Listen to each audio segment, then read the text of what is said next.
My name is Greg Turner. I'm originally from Australia. I have lived in Japan for about 16, 17 years in total now. I've lived in Niseko for about 10 years. The company I work for is called HTM. We're not a global company. We're a Japanese company, actually. But we're very focused on international visitors, having snow holidays here in Niseko. We have approximately 100 staff at the moment. In a normal winter season where there's international guests able to travel and international staff able to come to work, we will have around about 700 staff in total.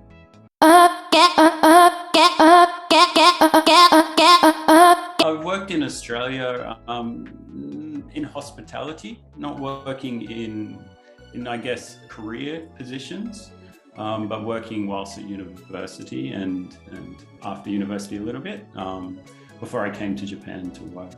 So yeah, unfortunately, I don't have a lot to tell you about careers and working overseas. I've mostly built my career here within Japan.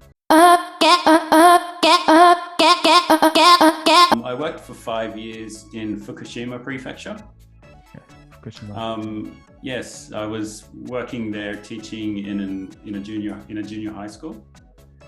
Unfortunately, in 2011, as you probably know, there was an earthquake and nuclear power plant accident, and that made me move to Hokkaido.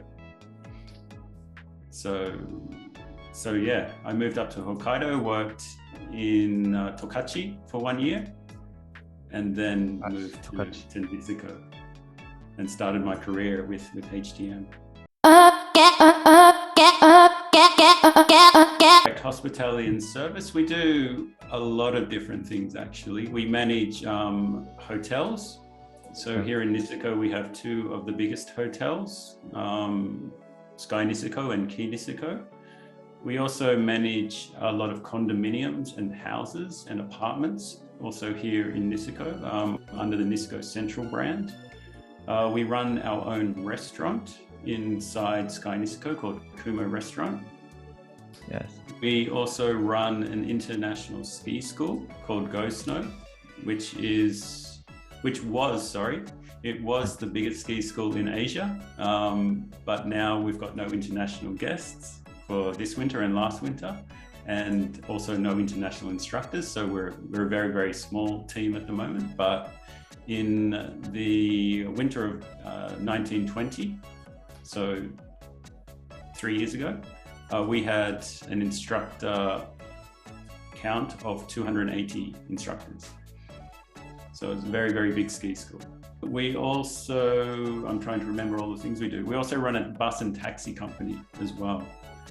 So a lot of the guests will come through New Chitose Airport and come to Niseko, which is about 2.5 hours drive away. And the options to come are by bus, by train, or by a private bus or a private taxi. So a lot of our guests choose to come by a private vehicle. So that's one of our businesses as well.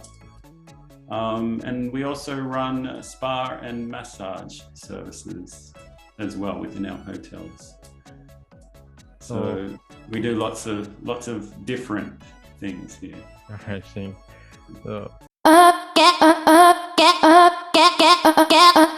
It's very, very different.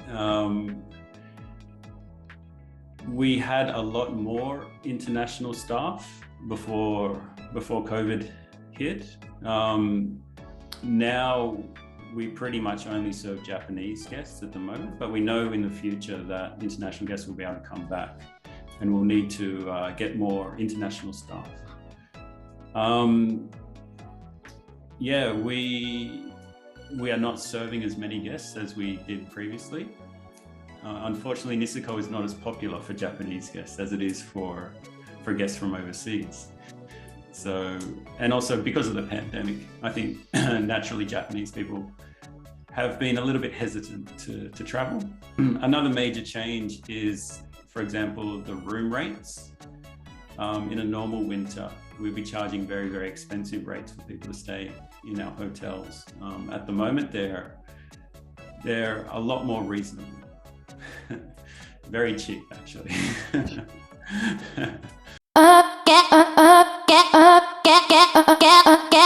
Our ski school is an English-speaking ski school, so the demand for English-speaking lessons when there's no international tourists is very, very low. So, like I said, we had 280 instructors 3 years ago.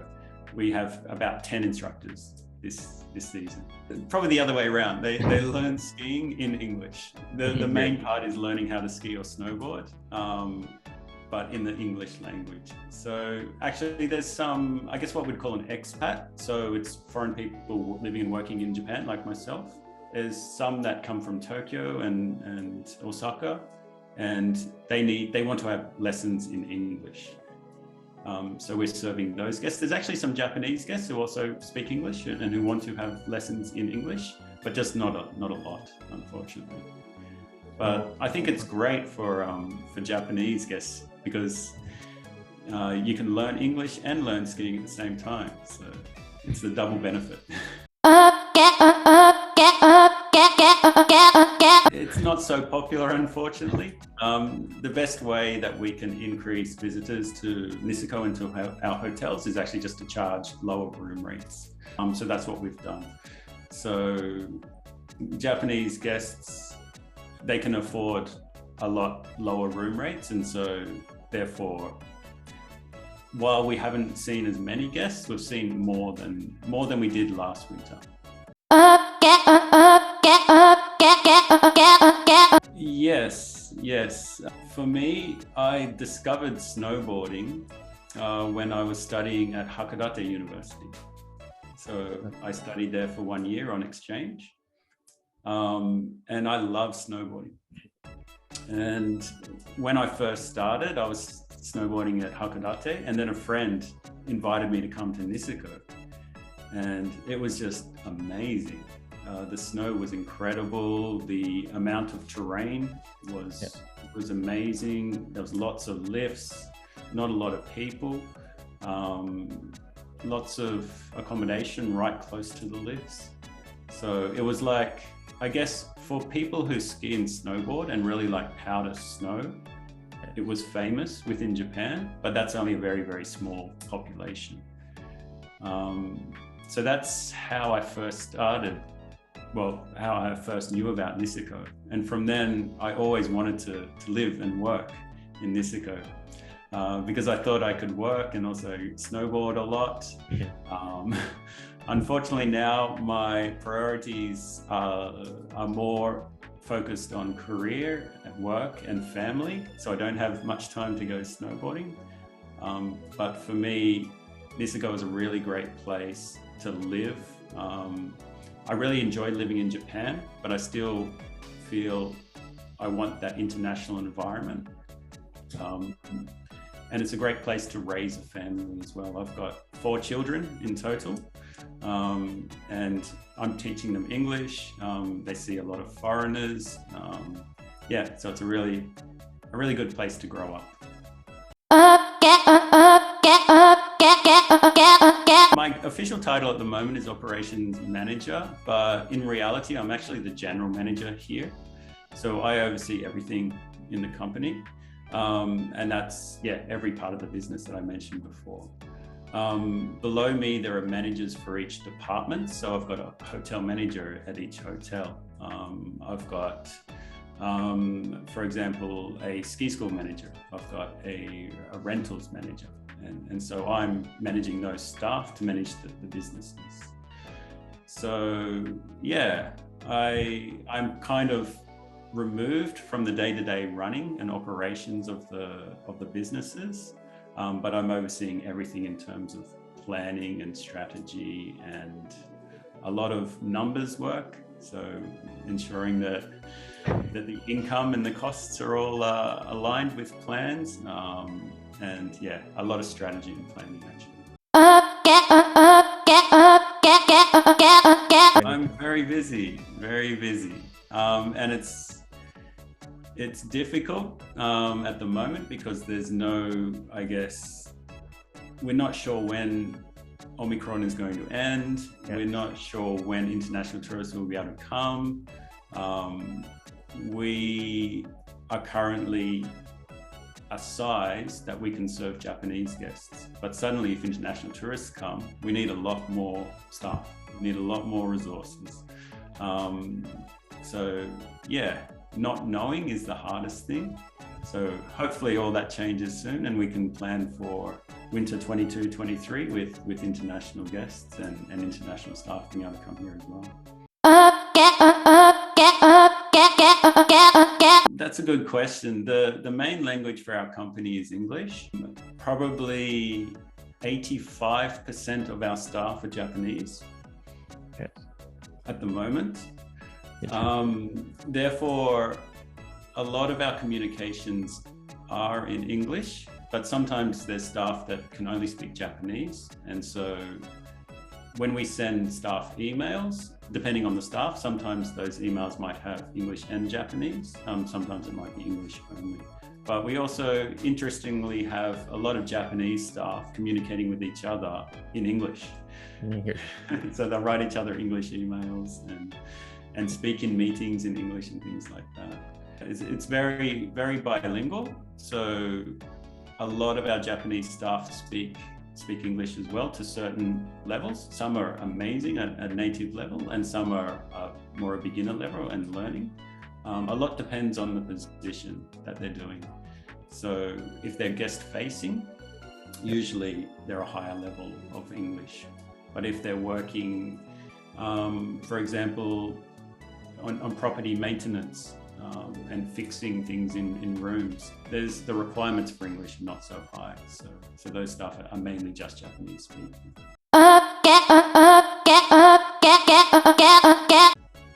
When we hire, we quite specifically write on our job ads the language requirements. Sometimes those language requirements might include Chinese.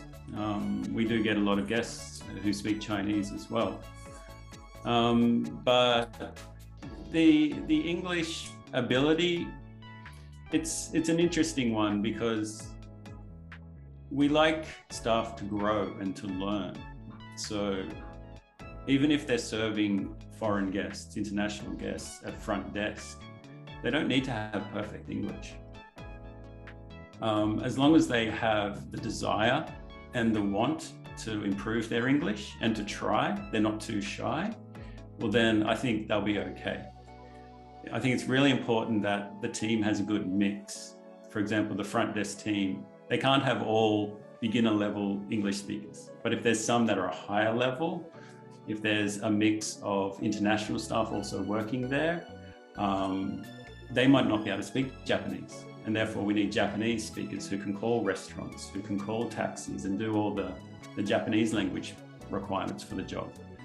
It's all about the mix of the team. But like I said, I think, and I worry that a lot of Japanese people assume that you need perfect English and you have to be a very high level to be able to work in a job like this. But for us, it's more about having a go, trying, and wanting to learn and to improve.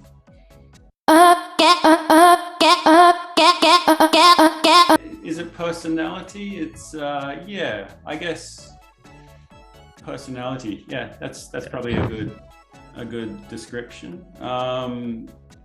Yeah, we think if you've got the motivation, if you've got the desire to want to improve, we can provide the environment and the help to do that. We offer subsidies, so we'll actually pay for lesson times and things like that for people learning other languages. And that's for international staff learning Japanese and Japanese staff learning English, for example. Yeah, we do training for how to speak polite English to guests and things like that. So where we can, we support and encourage encourage staff to grow and to develop and to improve. So I guess for Japanese staff, we hire both new graduates and also people halfway through their career. We actually have a new graduate program So we call it the graduate program, where staff will join HTM, and for a 2-year period, they'll work in 4 different departments. So every 6 months, they change departments. So they might start working in the restaurant, serving guests on the floor. Next, they might move to reservations, taking hotel reservations. Next, they might start working at the hotel front desk. And then last, they might spend some time doing 6 months of housekeeping, or 6 months working in our rentals, our ski rental business, or somewhere like that. So we give them a variety of different areas to work in and get a good experience, learning different things. And they become very, very valuable, actually, because a lot of the time a staff member will only work in one area, they'll work there for 5 years, and they're only concentrating on their own job. They don't understand everything else about the company. But someone who's worked in multiple areas, they can understand how other departments work, how other departments think, what helps them the most. And they can also, therefore, when we need staff to go and help in a certain area, they can go and help there straight away if it's busy. For example, on a Golden Week public holidays or something like that. So we've had probably 10 to 15 staff over the last couple of years go through our graduate program, and they have become very, very valuable. And after that, they join and they select one area, one position that they want to work. Consistent. And yeah, we've actually had one of our graduates become a hotel manager. So they're 26 years old, and they're now running one of the most luxurious hotels in the whole of Niseko, and one of the most expensive hotels in Niseko. And they're the manager of it. So they've gone, from graduate, they've gone up to front desk supervisor, they've gone to front desk manager, and then they've gone up to hotel manager. So yeah, we've had some very good people come through. I agree. Sorry, I didn't explain, but we also hire people halfway through their career. We hire a lot of people that way as well. I think for Japan, probably maybe the mindset is changing a little bit lately, but you don't need to commit yourself to one company from the start of your career. It's very normal overseas for people to change jobs every several years. And that's a good way to really fast track your career to move forward. So I don't think people should think they need to, work through a really bad situation because they've joined that company and they have to stay at that company. If there's better options, there are lots of options. So yeah, I think here we can offer a variety of experiences through our graduate program. The staff can find the area that they like, that suits their skills, and then hopefully commit to spending more time there. But it's not, the Japanese way of hiring is very interesting. I think it's a very Japanese way of doing things. It's very different in the Western world. I know you said you'll start looking at where you're going to work like more than 1 year before you actually join the company. That's crazy. That's an insane amount of time. But it's not the end of your life if you end up in a different company, because there'll be lots of opportunities in other places. So I wouldn't worry too much about that. I think you said it before, a good fit. Fit is very, very important. I think you need to feel comfortable. You need to feel respected. You need to feel useful also in that company. Sorry, I'm talking about a different thing here a little bit, but I think Japanese companies are very structured, and they have that I guess, senpai and kohai relationship, and the joge kanke and things like that is very important to them. In HTM, we're very international. It's very flat. So we don't have staff who just make tea and to do simple jobs and things like that. Everyone does important jobs, and everyone is respected. And there's less of that hierarchy. in not just HTM, but in a lot of the international companies here. So we actually have some quite experienced staff, Japanese staff, and they have worked in very Japanese companies, and they've worked in a lot of foreign companies. And they tell, a lot of the time they say, I just cannot work in a Japanese company.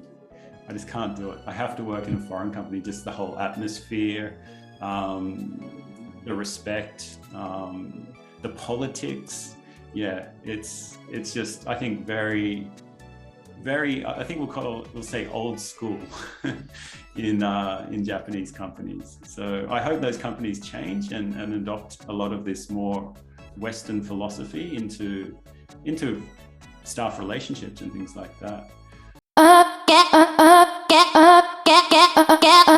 But like I said, we're really keen to provide opportunities to people who want to grow and want to develop and want to move up and take on more responsibility and to move their career forward. So we encourage young people into higher positions. Like I said before, a 26-year-old hotel manager. The manager at our other hotel is 30 years old. We want to provide opportunities to female staff as well as male staff. We've got female managers. Yeah, we're very, I think, probably quite different to a typical Japanese company in that manner, in that mindset. We also understand that our company and our business is very seasonal. So we're very busy for 4 months in the winter. We're a little bit busy for probably 3 months in the summer. And then there's a lot of periods in between where there's lots of planning and setup. We're also open and there's some guests, but there's not as many. So there's a lot of periods through the year where staff can actually take long holidays. So we'll have staff taking 2 or 3 weeks holidays and going overseas and going on holidays within Japan as well. So I think that's quite unique. We have periods where we work really hard, and then we have periods where we're a lot more flexible and staff can get the time off that they need to spend with their families, to spend with their friends. Yeah, in Niseko, it's very much about a work-life balance. So we live in a resort. This is a world-famous resort for skiing. So we want our staff to also enjoy the resort. So they're not just always focused on working all the time. So yeah, I should get out there and enjoy the snow more. But like I said, not just work, but family requirements, unfortunately, have taken a lot of my time away at the moment. But when my children get a little bit older, I'll be out there skiing and enjoying a lot of time with them as well.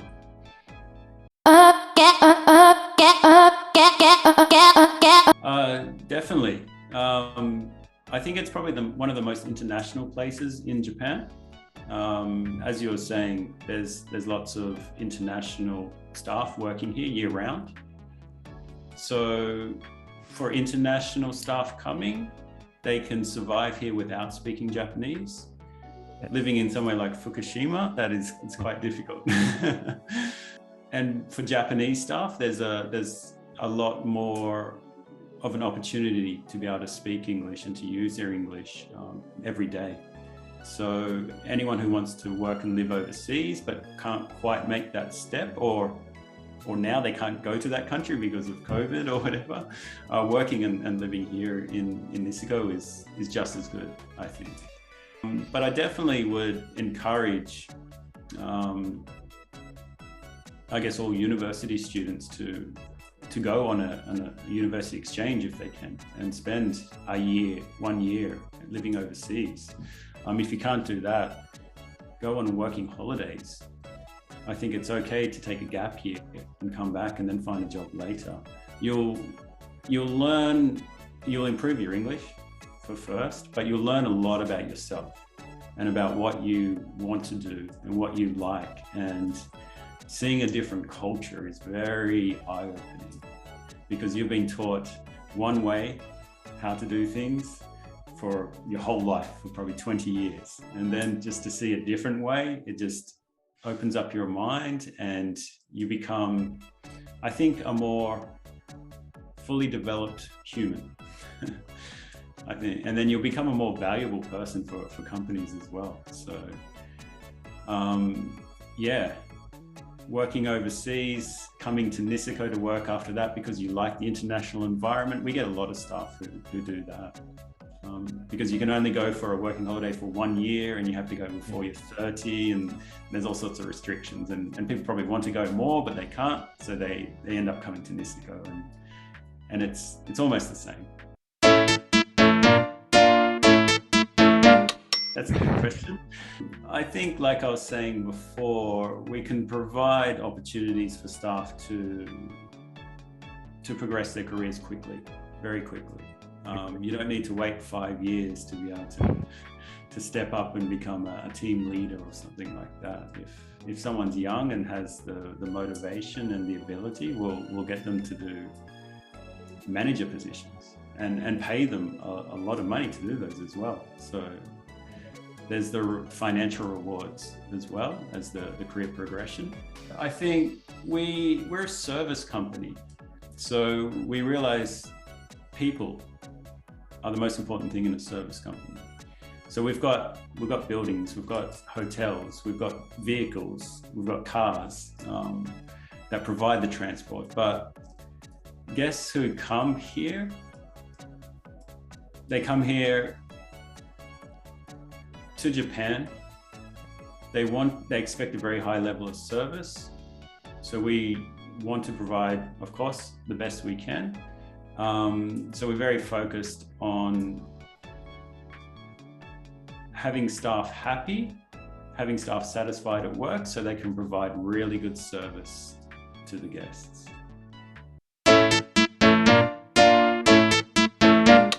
I think the most important thing is for the customer to feel that the staff have added value to their stay. The staff are not robots. The staff are not, okay, here's your check-in document, please sign, there's your room, go. The staff are a very, I guess, very, how's the best way to describe it? Sorry, I forget my English sometimes. I guess they interact more than normal with guests. And so that's asking them about how was their flight? How was their travel to Niseko? Oh, is it your first time here? Oh, are you planning on skiing or snowboarding? Asking them lots of other questions and not just moving them on like a robot. I think that's very important, that the staff create this connection with the guest. So when the guests come, and a lot of our guests actually come every year, so they'll be repeat guests. They'll come back, they'll stay in the same period of the year, stay in the same hotel, get the same ski instructor, eat at the same restaurants. And that's because they've got this connection with the people.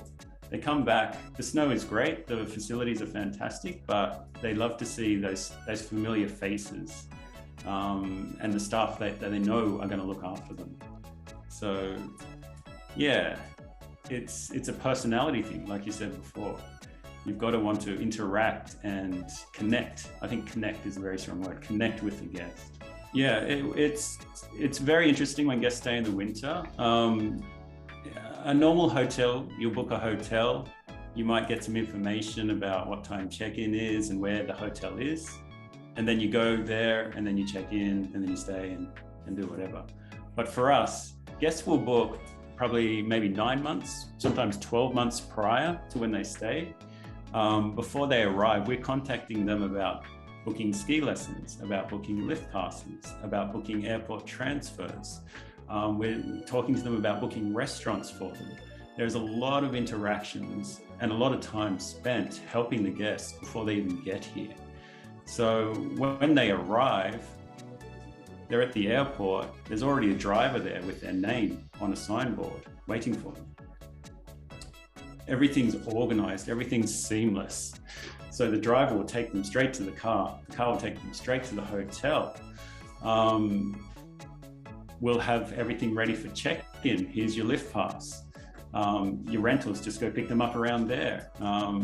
Yeah, it's all seamless and organized. And that's a lot, it takes a lot of work to be able to do that, but it is necessary for a ski holiday. There's lots of different parts that come together to make the whole stay a great experience.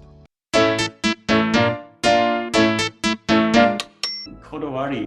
So we are based here in Niseko, and only based in Niseko. So a lot of other companies here in Niseko, they started here, and they're now opening hotels in Rusutsu, and they're opening hotels in Furano, or they might be starting to do business in Nagano or other areas. We know that here is the best. It's the best snow, it's the best location, it's the best resort in Japan. So we don't want to go off and start other businesses in other areas. Our focus is purely on, and within Niseko, there's different areas as well. There's Hanazono, Hirafu, Niseko Village, and Anapuri. We're focused just on Hirafu. So we're doing all these different businesses to look after a guest on a snow holiday, a skiing holiday, but only here. So I think we don't want to do second best. We want to be working at the best resort in the best location. So I guess that's one of our kodawari. So we have what we call core values. So core values for describing what our company are. And Niseko is actually one of our core values. So we're committed to Niseko. We're committed to the area. So one of our other core values is, well, Niseko, it's also related to working closely with the community. So we actually support a local language school, and we pay scholarships so that kids can go and learn English. We sponsor a lot of local events, local festivals and things like that. So we work very closely with the local town. Another one of our core values, a very important one, is professional. So the ski industry is very mixed. There's some very, very high-end and luxurious and very nice locations, but there's also some that are a lower level, a lot more relaxed and a lot, I guess we'll call rough.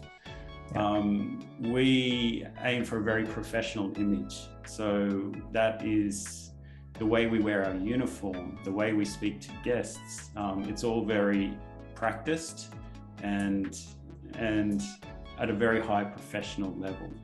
Whereas a lot of companies don't reach for that level. They're a bit looser.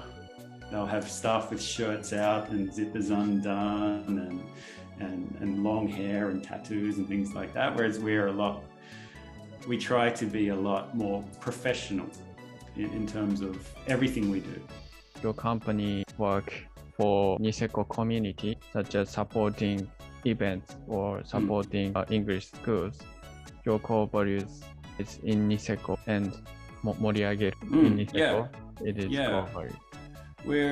We're a big company. We're a big company here in Niseko, and it's a very small town, Kuchan town, a population of only about 15,000 people. So we've got over 100 full-time staff. They've all got families. They've got partners. They've got friends. So we're a major part of the community, and we understand that. So yeah, we want to hire local people as much as possible. But unfortunately the population is very, very small. I think, like I said before, we want them to feel looked after and feel that everything is organized, and therefore they'll come back every year. So like I said, we put a lot of effort before the guests arrive to ensure that everything is organized, everything's sorted.